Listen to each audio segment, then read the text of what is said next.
1762년 윤호월 21일 조선 궁궐에서 믿기 힘든 일이 벌어졌습니다.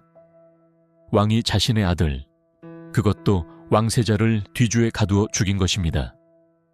8일 동안 한여름 뙤약볕 아래. 이 충격적인 사건의 중심에는 조선의 21대 왕 영조가 있었습니다. 영조는 조선 역사상 가장 오래 재위한 왕입니다. 52년 탕평책을 펼쳐 당쟁을 완화시키려 했고 백성을 위한 많은 업적을 남겼습니다. 성군으로 평가받는 왕. 하지만 이 성군에게는 아무도 몰랐던 어두운 면이 있었습니다.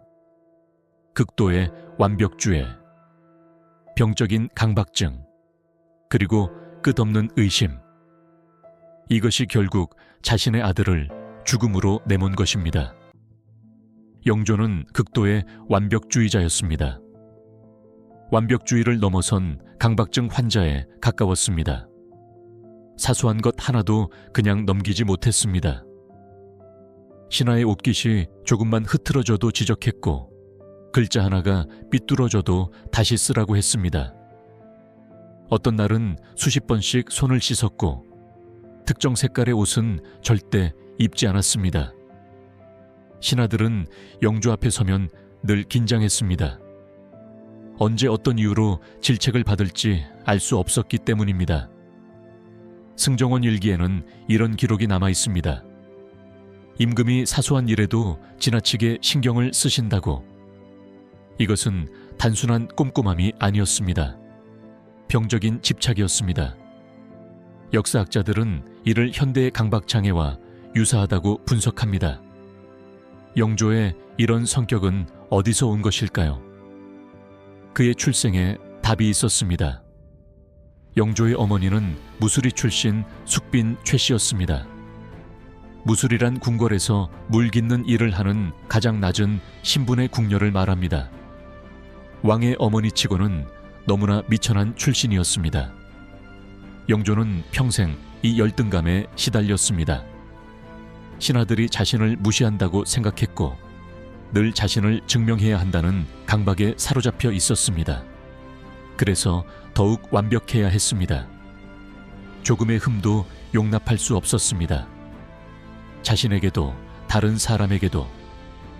또한 선대왕인 이복형 경종이 독살당했다는 소문이 있었고 자신이 바로 그 의혹에 연루되어 있었습니다.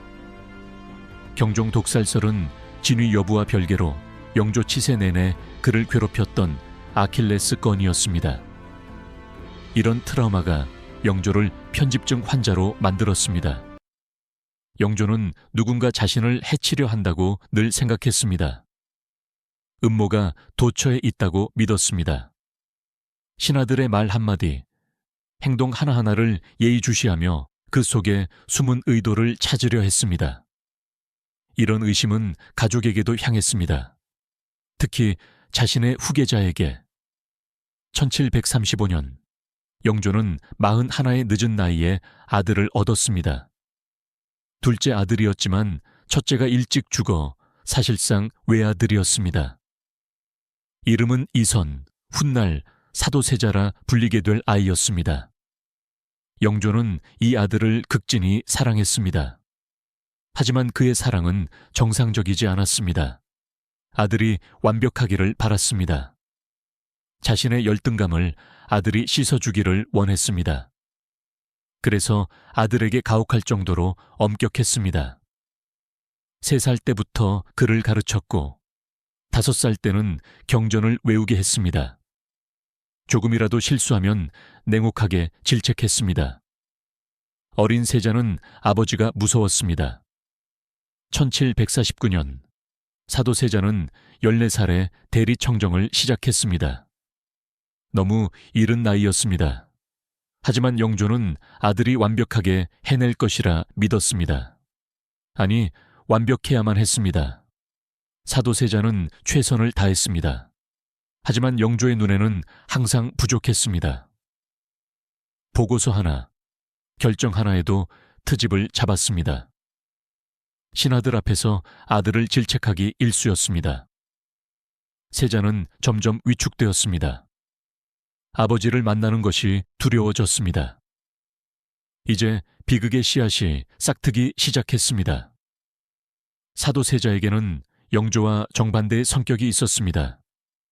그는 감정 표현이 자유롭고 애정 욕구가 강했습니다.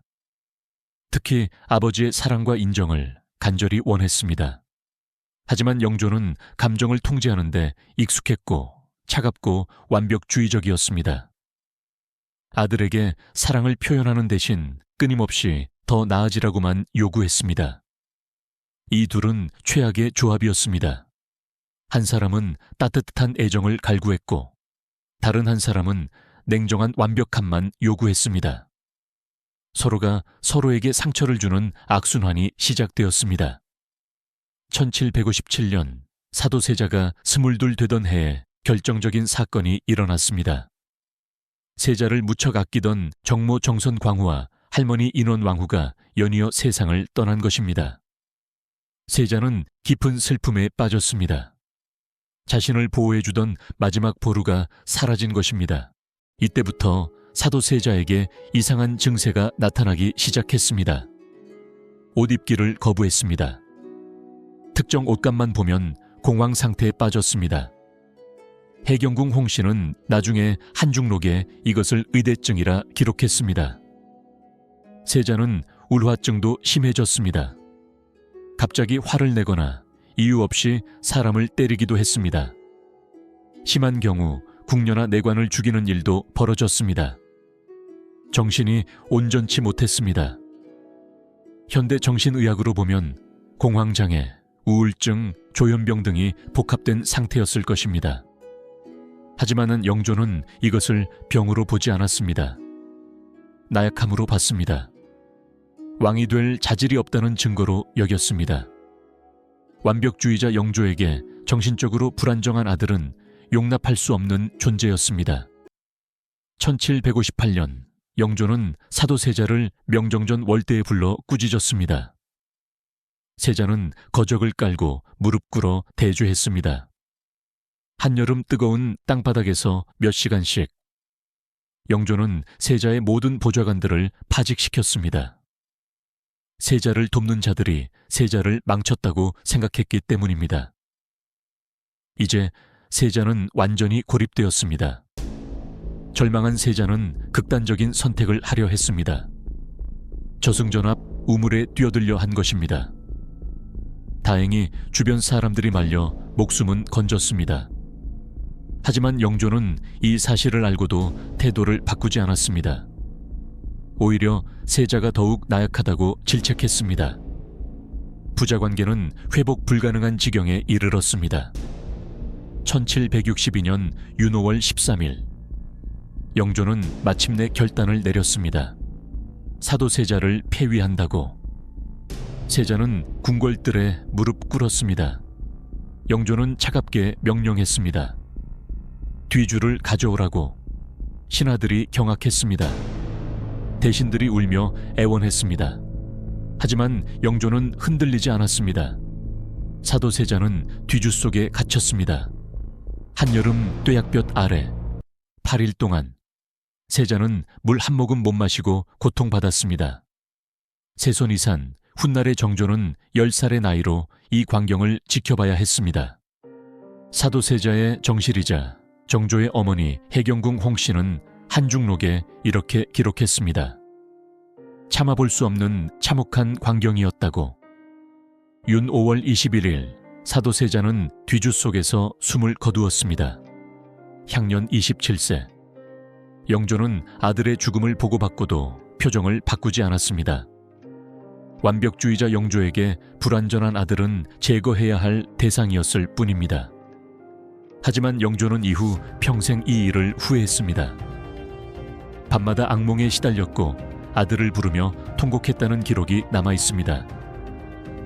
1776년 영조는 82세로 세상을 떠났습니다. 죽기 전 손자 정조에게 말했습니다. 내가 너의 아버지를 죽였다고. 용서해달라고. 정조는 울면서 답했습니다.